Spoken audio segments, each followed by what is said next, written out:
So this is what my sourdough starter looks like. It's been in the fridge for 3 months. Okay. Let's see if we can revive it. Before I put it into the fridge, I covered it with flour. Okay. And maybe about 2 centimeters of flour. See if we can revive it. See if it's still alive. Okay. That's how I store my sourdough starter. So the sourdough starter has risen. As you can see, it's double nearly. Just fed it with more flour and water.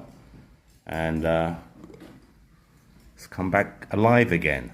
This is the Oregon trial 150-year-old or 152-year-old now, because I had it for nearly a year and a half. So that's Oregon trial sourdough starter.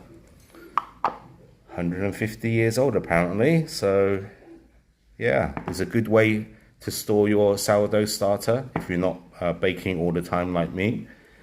You don't need to feed it every day like the bakers do, because they bake regularly every day, right? But if you don't bake every day, maybe once in a couple of months, store your sourdough starter like using this technique, which is really good. Okay, bye-bye.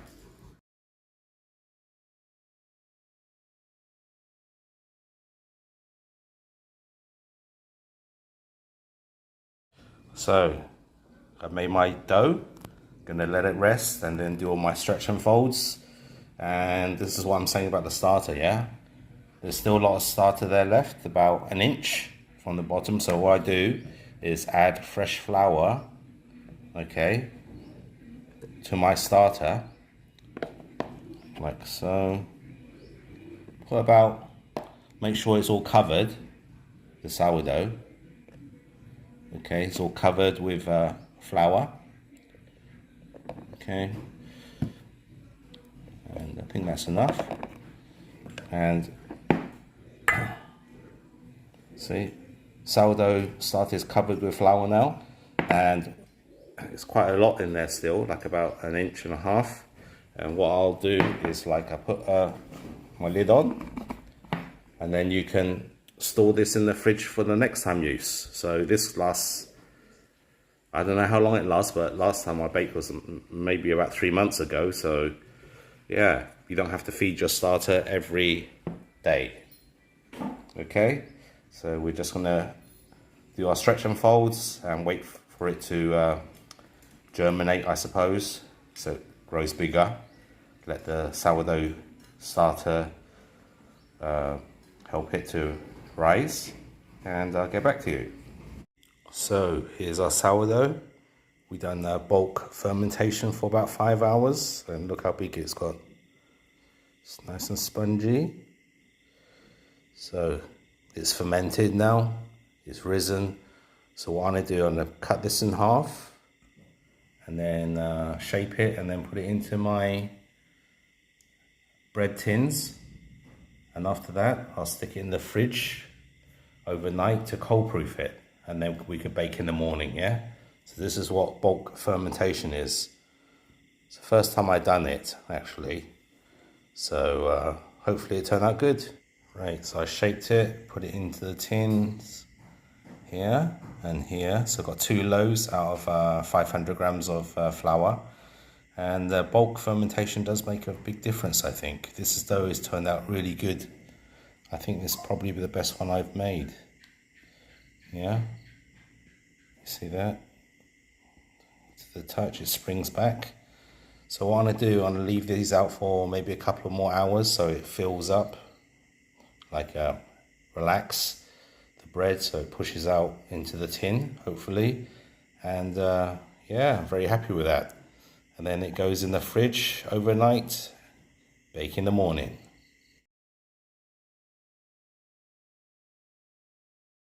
So I preheat the oven, okay, and put some sesame seeds on this time. And before I bake, I just spray some water on top.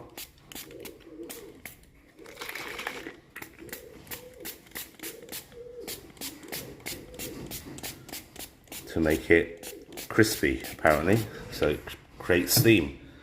So these are going to go into the oven for about, well, my oven is about an hour because it's a little small oven. Okay, and I'll get back to you.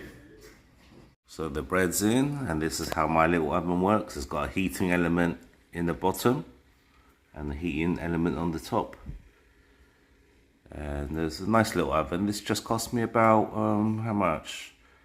Less than £20. Okay, and that's the dial. So you got the temperature. So I'll set it for 250 this time, so it's higher. You can have the heating element on top or on the bottom. And then there's a timer as well, which is brilliant. So yeah, it's really good little oven. Very practical. Does the job. I don't have a big Dutch oven or expensive gear like that. And making sourdough, so you can do it too.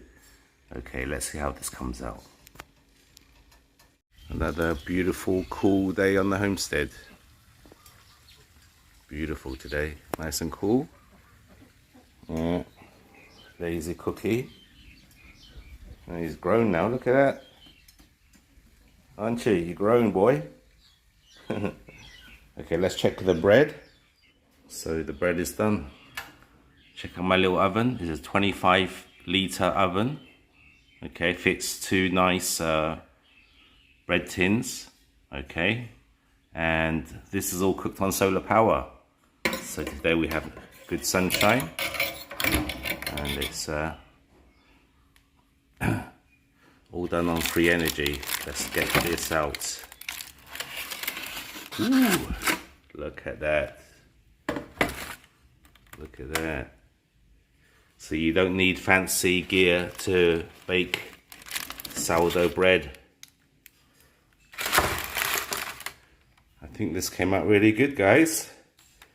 Look at that, I scored it here. And it's stretched. Probably this is my best sourdough loaf. I always keep on saying that when I bake. So getting better,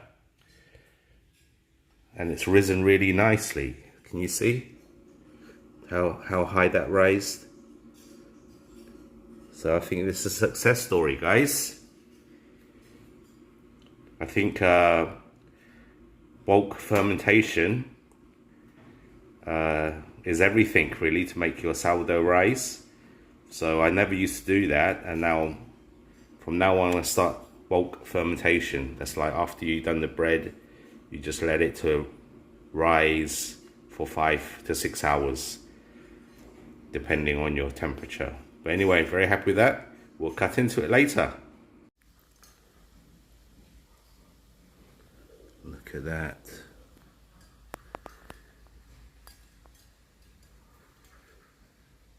Two loaves of bread, sourdough, 500 grams.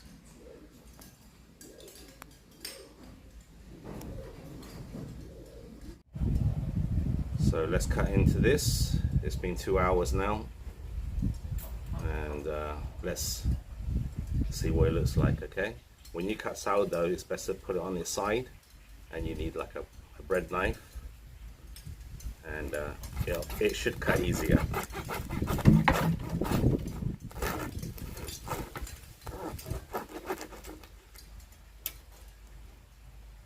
Oh. There you go.